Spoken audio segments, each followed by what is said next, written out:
Então, gente, boa tarde. Espero que todos tenham tido um bom almoço e vamos começar a nossa segunda etapa.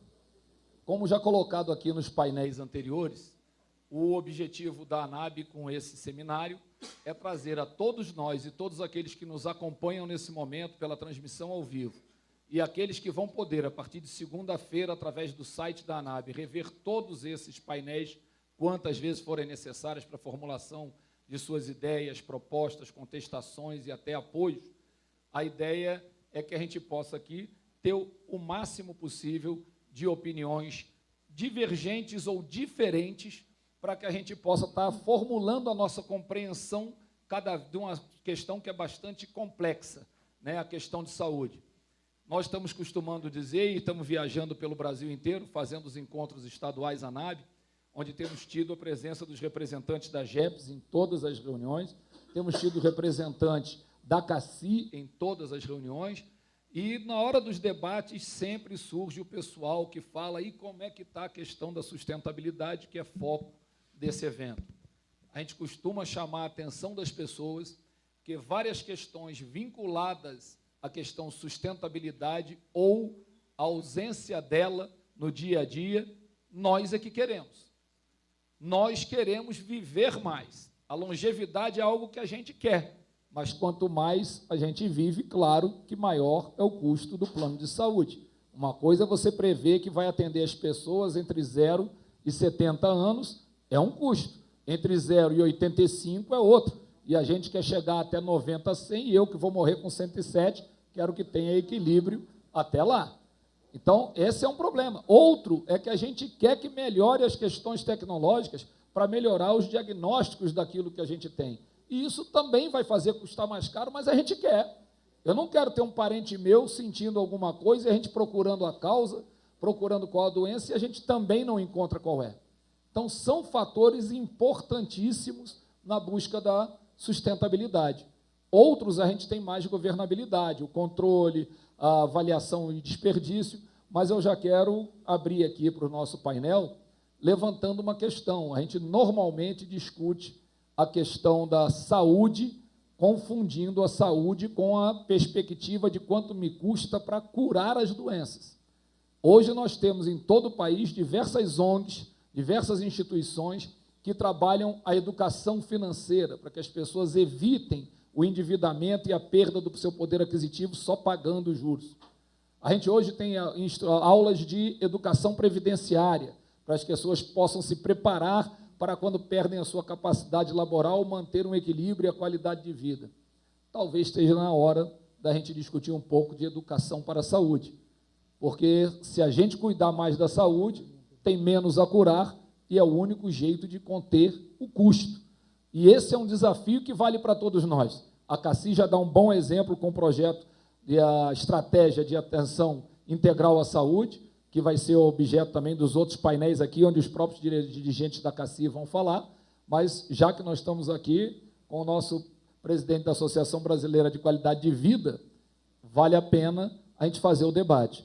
E especificamente sobre o tema do nosso painel, que é a saúde do trabalhador, vem a questão. Temos que discutir a saúde como um bem de todo cidadão, temos que discutir, vinculado à saúde suplementar, como que eu posso recorrer àquilo que eu não tenho de atenção pública quando for necessária, mas temos que discutir também a nossa relação dentro da empresa, o acesso aos dados do que nós adoecemos, como é que juntos podemos fazer um projeto para poder melhorar a qualidade de vida e de saúde dentro da empresa.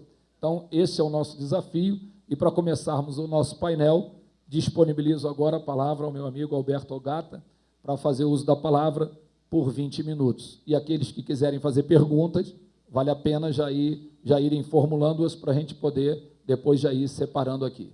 Obrigado pela atenção de vocês, e Alberto Ogata, você tem a palavra.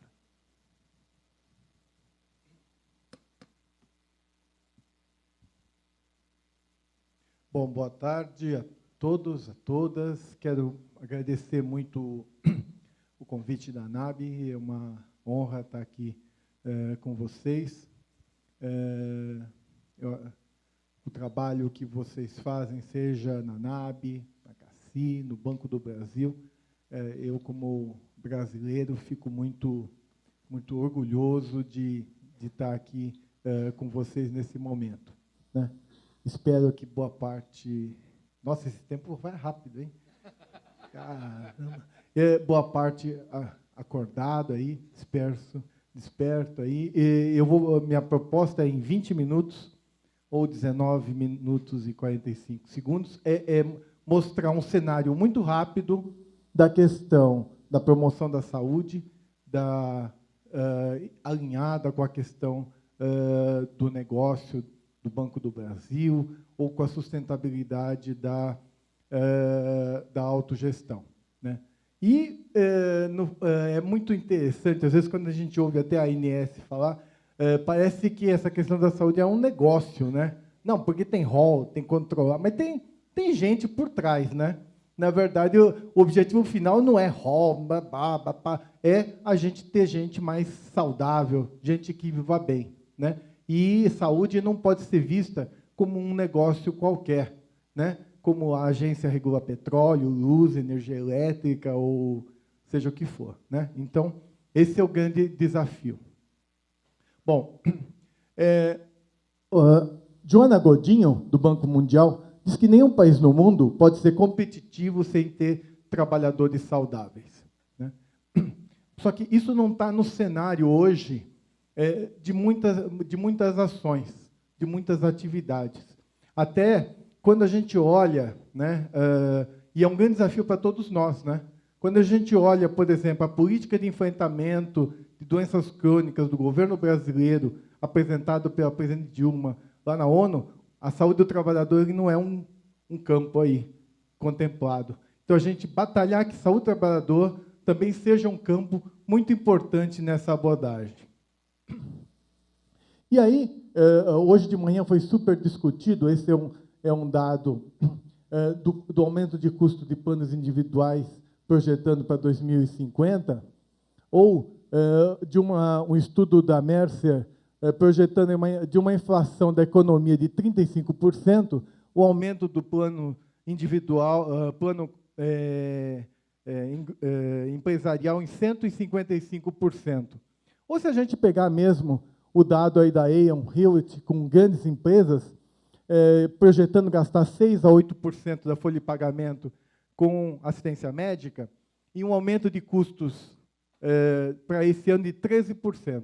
Né? Já há vários anos que a gente não tem um aumento de menos de 2 dígitos, né, nos custos em assistência médica. Então, projetando realmente um custo acima, isso foi muito discutido no período da manhã. E aí, se a gente pegar os dados da OMS 2013, Brasil, só para relembrar algumas coisas, hoje a gente tem mais ou menos 10% de diabetes ou gente com glicemia alta no Brasil, né? Quase 40% dos homens têm pressão alta, 26% das mulheres. 22% dos homens fumam e 13% das mulheres.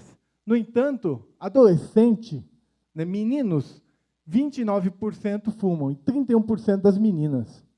Então, a gente tem aí nosso futuro né, e cada brasileiro consome, em média, 10 litros de álcool por ano, né? Quer dizer, alguém deve consumir os 10 e mais algum de quem bebe menos, né? Então, a gente consome mais cerveja que a Alemanha hoje, né? A gente tem aí 16% de mulheres obesas, homens obesos, e 22% das mulheres obesas. E aí, esse é um dado bastante importante, mostrando a importância da questão do estilo de vida, né? E aí, só mostrando a América Latina, onde está o Brasil, é o vermelhinho. Clarinho é o Japão, azul é a Europa, o verde é os Estados Unidos. O primeiro de cima é câncer de mama, né? E o último é estômago, mostrando que, no Brasil, na América Latina, tem menos câncer de mama que no Japão e nos Estados Unidos. Mas as mulheres morrem mais de câncer de mama aqui do que no Japão e nos Estados Unidos. Porque o diagnóstico, enquanto nos Estados Unidos, né, quase 30% dos cânceres de mama são diagnosticados precocemente, no Brasil, 6%. Né? Estava se falando da questão do aumento de exames, o pessoal gasta muito com exame. Na saúde suplementar brasileira, mamografia de mulheres entre 40 a 59 anos diminuiu do ano passado para esse ano. Tem menos mulher de 40 a 59 anos fazendo mamografia. Sabe quantas mulheres em idade reprodutiva que têm plano de saúde não fizeram Papa Nicolau nos últimos 3 anos em Porto Alegre? 1/4. 1/4 das mulheres tem plano de saúde e não fizeram Papa Nicolau nos últimos 3 anos. Então, Então, nós temos aí, do lado de cá, 2004, 2030, vai emergir como grande fator, de acordo com a OMS, uma causa de adoecimento, doença depressiva. Então, depressão, né, vai ser o tópico número 1 de adoecimento no mundo em 2030. Em segundo lugar, doença cardíaca. Em terceiro, acidente de carro. Né? Então, quando a gente vai direcionar nossas ações, a gente tem que ter isso na mente, né? Tem que ter isso no nosso radar. O que é importante mesmo? Né? Esse é um estudo feito com mais de 1 milhão de mulheres no Reino Unido, mostrando que mulheres que fumam têm uma redução na expectativa de vida de 11 anos em média. 11 anos. Mulheres que fumam no Reino Unido, por aqui, também. Agora, por outro lado, a mulher que para de fumar com menos de 40 anos, reduz 90% esse risco. Então, assim, o desafio, quando a gente tem esse laboratório da OPAS, da ANS, é assim, olha, como é que a gente vai ajudar efetivamente as mulheres, as pessoas a parar de fumar? Claro que não é fazendo uma palestra na CIPAT, né? Isso está claro. Né? Ou distribuindo papelzinho sobre os riscos do cigarro. Né? Então, a gente tem que fazer coisa que funciona e ajudar efetivamente a melhorar isso. E aí, assim, hoje de manhã se discutiu muito a questão dos custos e do envelhecimento, né, Amaral?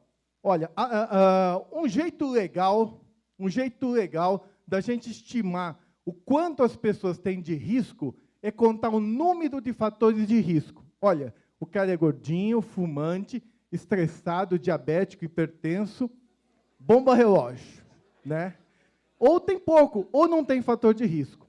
Então, o azul aqui é quem tem pouco fator de risco. O amarelo é quem está mais ou menos. E vermelho é a bomba relógio.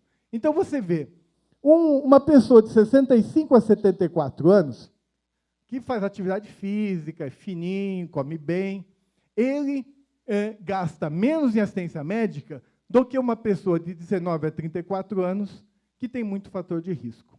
Né? E hoje, quando os atuários vão calcular, como é que vão calcular o risco? É só idade e sexo. Mas tem muito jovem, bomba relógio, que gasta muito para o sistema. Então, em uma instituição, por exemplo, o Banco do Brasil, que tem um turnover baixo, as pessoas ficam muito tempo, cuidar dessas pessoas é estratégico, não só para custo, mas para a questão da produtividade também. Não dá para ver aí, porque é um gráfico da ANS. Não é porque é da ANS que não dá para ver, né? Porque aquilo a gente não via também, né? Mas, assim... E ele está gravando, né, essa parada, né, Amaral? Mas, assim, entre homens... Pois eu estou preocupado com os homens adultos e eu quero reduzir mortalidade de homens. Qual que é a principal causa de morte de homem adulto? É causa externa. Dentre causa externa é acidente de carro. Então, assim, olha, se eu quero abordar e trabalhar mortalidade e morbidade, eu vou trabalhar no Norte e Nordeste. Quem é do Norte e Nordeste? Aí. Nossa!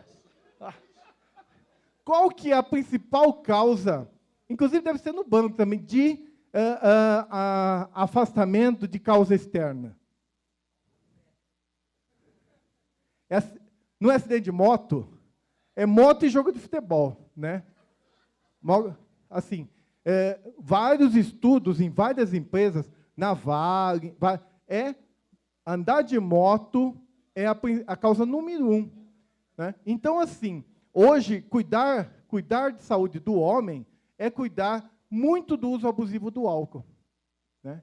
E qual que é a principal causa de morte de mulheres? É câncer.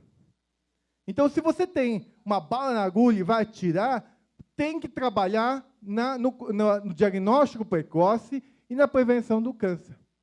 Câncer de mama e câncer de colo do útero. Né? Muita gente, nossos colegas, vocês não têm conhecido colegas aí que apareceu um câncer de mama? Todo mundo tem, né? Alguém que conhece. Câncer de mama não tem prevenção, é diagnóstico precoce. E nós estamos diagnosticando tardiamente. Por isso que, quando a gente pega o dado da agência, né, quimioterapia está explodindo.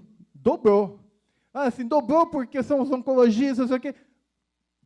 Mas, assim, as pessoas estão adoecendo e diagnóstico tardio. Só sobra a quimioterapia, né? Então, esse é um problema que também não é só legal, de polícia, de advogado, é do cuidado que a gente tem com a nossa turma, com quem a gente cuida.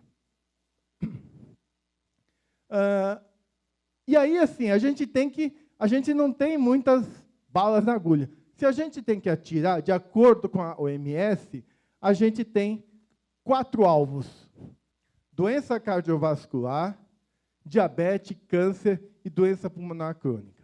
Esse é o alvo. Se eu tenho um programa de atenção primária da saúde, vai ser discutido, né? Olha, esse é o alvo. Aí, se eu tiver que discutir fator de risco, eu tenho 4 fatores de risco: alimentação inadequada, inatividade física, fumo e uso abusivo do álcool. Né? Então, eu tenho que abordar isso. Então, assim, se eu tenho pouco recurso, eu tenho que estabelecer prioridades, provavelmente é isso. Né? Então, assim, e não inventar muita coisa. Nossa, 6 minutos. Bom, Vigitel 2012, o ministro acabou de anunciar, né? Então, olha só o quanto aumentou o excesso de peso. Metade da população brasileira está com excesso de peso. Só um parênteses, né? Muitos programas, né, têm como meta, e a gente vê inscrito na agência, controle da obesidade. Vocês acham que essa é uma boa meta? É uma péssima meta. Né? Mais de 90% das pessoas voltam ao peso anterior depois de 2 anos. A meta tem que ser indicadores biométricos e bioquímicos: colesterol, pressão, glicemia, e não balança. Balança é um problema. Né? Agora, como que a gente vai fazer na mudança de comportamento? Né? E é um grande desafio. Vocês acham que, por exemplo, entre nós aqui, todo mundo sabe que tem que se alimentar bem, frutas, verduras, hortaliças, ser ativo, não fumar, parar? Alguém não sabia disso? Todos sabem, né? Até a gente podia ter 30 segundos, um exercício. A gente podia ficar de pé para acordar, por favor? Rapidamente. Quem está dormindo, acorda quem está dormindo aí do lado. Quem não levantou está dormindo. Isso aí. Olha, um exercício em 13 segundos. Quem não faz 30 minutos de atividade física leve ou moderada, 5 vezes por semana, pode sentar.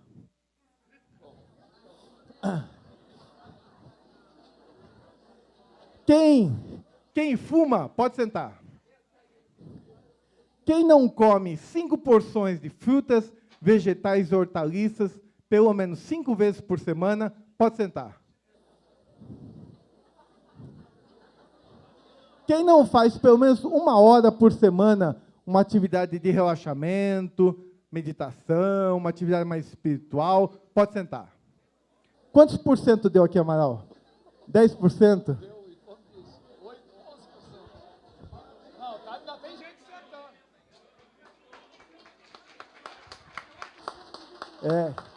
Parabéns para quem ficou em pé. Não, mas vocês veem que é um desafio, né? É a questão da modelagem. Olha, a gente quer ensinar isso para o nosso usuário, a gente diz para o usuário, está no nosso discurso, mas a gente não pratica isso, né? É um grande desafio.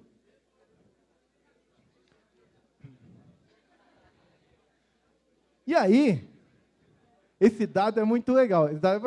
Quem é obeso tem uma produtividade, considerando todos os fatores de produtividade, como se tivesse 20 anos a mais. Ó, entendeu? Então, estilo de vida tem efeito. Você está fininho. Bom, rapidamente, na verdade, a questão assistencial, ela não é uma ilha, porque cuidar das pessoas, e para as organizações, para as empresas, e não deve ser diferente até para o banco, tem outros componentes que o assistencial ele é um componente, né? Quando a gente fala de absenteísmo, hoje, a grande causa de absenteísmo no Brasil, confirmado no mapa, no Atlas de 2011, são doenças osteomusculares. Então, a segunda causa são doenças mentais e emocionais. A terceira causa são as doenças cardiovasculares. E aí, são as mesmas causas, muito frequentemente, que causam os eventos, os sinistros. E um dado muito legal é que 2/3 dos afastamentos não aconteceram no trabalho, não estão relacionados ao trabalho. Então, cuidar do trabalhador só no ambiente de trabalho não é suficiente. A gente tem que orientar, cuidar do trabalhador, ajudá-lo em todos os cenários. Isso tem aumentado muito. Na verdade, a gente estava conversando antes, para uma organização qualquer, no Brasil hoje, e o Banco do Brasil não é diferente, o custo tributário do afastamento é enorme. Muitas vezes, em algumas empresas, pesa mais do que a assistência médica. Porque ele pode chegar a 6% da folha de pagamento se eu tiver muito afastamento prolongado por determinadas patologias associadas à atividade do trabalho. Então, 6% da folha de pagamento em tributo, que poderia ser 2%. Então, é uma paulada, né? Então, as organizações estão preocupadas com isso, e a solução é integrar o assistencial, o ocupacional e a promoção e prevenção. Integrar a informação. Muitas vezes, um dado do exame periódico, que é um dado precioso, os Estados Unidos paga, né? O pessoal fazer periódico, não é utilizado no assistencial, não é utilizado no cuidado do trabalhador. O dado é fracionado. E aí, assim, quando a gente pergunta para o empresário o que ele está preocupado, número 1, o empresário brasileiro não é com o custo da assistência médica, é com o absenteísmo. Sabe? Então, assim, nem sempre o custo da assistência médica é o tema número 1 que preocupa a cabeça do empresário, né? Hoje a gente tem lugares em que é muito difícil a gente reter, atrair gente boa, gente treinada, custa muito retreinar, custa muito substituir. Alguém que está no atendimento, como é que eu vou repor? Então, o empresário tem... E a causa número 1, que foca o programa, é a questão do estresse. Bom, eu vou um pouco mais lá, que eu tenho 2 segundos. E esses programas, eles têm aí um retorno realmente de 3:1.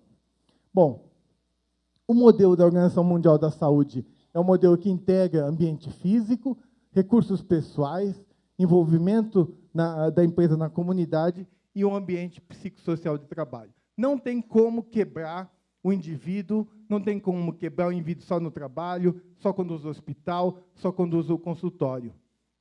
Fragmentar a questão do cuidado do servidor, do cuidado do trabalhador, do cuidado familiar, desperdiça recurso e não melhora a qualidade de vida do participante. Vou passar isso aqui que não vai dar. Bom, eu vou falar alguns resultados de um laboratório que eu coordeno da Organização Pan-Americana de Saúde e da ANS. E, assim, 70% dos programas hoje, inscritos na agência, eles são reprovados, né? E aí, dentre os aprovados, a maioria tem só 1 ou 2 programas, e a maioria realmente cuida da saúde do idoso e do adulto. E a gente viu que saúde mental é um negócio que pega muito, é uma coisa que hoje causa muito afastamento, causa muito custo, causa morbidade, e a gente só tem um programa aprovado na agência. Isso tem levado a um dado. Quando a gente pega nas operadoras, isso é um dado de Minas Gerais, somente 5% das operadoras, 5% dos pesquisados fazem algum acompanhamento depois que a pessoa tem alta de um hospital psiquiátrico.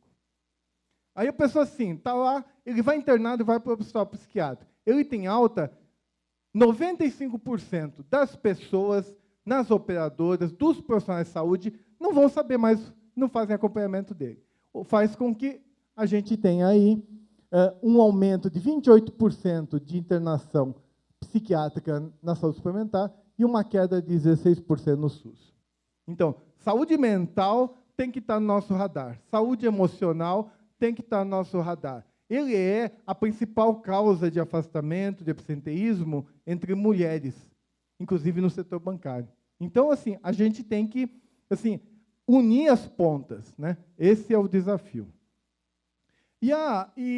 Hoje, na verdade, o grande desafio é ganhar escala. Olha, dentro dos programas aprovados da agência, abrangia 22 milhões de pessoas, 22 milhões. Do público-alvo, deu 1 milhão. Inscritos, 200 mil. Então, de 48 milhões de pessoas na saúde suplementar, somente foram atingidos de verdade 300 mil. Né? Então, hoje, o desafio também na autogestão, é ganhar escala. Não adianta fazer a atividade foi muito bacana, muito legal, a pessoa adorou. Quando você vê 10 pessoas, qual é o seu público? 10 mil. Não rola. Então, hoje, o nosso desafio é o scaling up, é ganhar escala. Não adianta. E outra coisa, assim, é mudar a lógica. Assim, o pessoal pega, né, por exemplo, funcionários do banco. Assim, olha, aí a unidade da casa faz um programa super legal, né? Contrata um psicólogo bem bacana, né? 2 da tarde, né? Uma vez por semana, 8 sessões, né? Não vai ninguém. Não vai ninguém. A gente tem que mudar essa lógica, né? Os centros de atenção primária, hoje discutindo nas Unimedes, e a atenção primária, e o PSF, eles assim, não, o pessoal da suplementar não adere no PSF, porque que hora que o visitador vai embora? 4, 5 da tarde, termina o expediente dele. Alguém está 4, 5 da tarde em casa? É outra lógica, né? É outra lógica. Então, quando a gente faz isso na saúde suplementar, na autogestão, a gente tem que mudar a lógica também. O trabalhador não está no horário do expediente, né, para ir no centro de atenção primária do serviço. Bom, para encerrar, a gente precisa precisamos capacitar os programas e a gente vai lançar no Congresso da Unidas, né, um score de processo de programas. Sim, cada item, pressão alta, diabetes, estresse, tem 10 itens, sim ou não? Se você faz ou não, entendeu? Aí, para você ter uma ideia, se você fizer 5, 6, você está indo bem.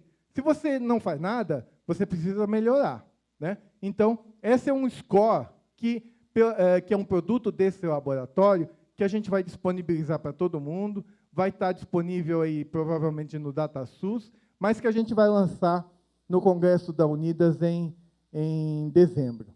E a gente vai ter aí um evento latino-americano para discutir como a gente vai fazer isso nesses programas no começo de outubro, em que a gente vai ter os cases da autogestão também, em São Paulo. Se alguém quiser mais informações, eu estou com material aí.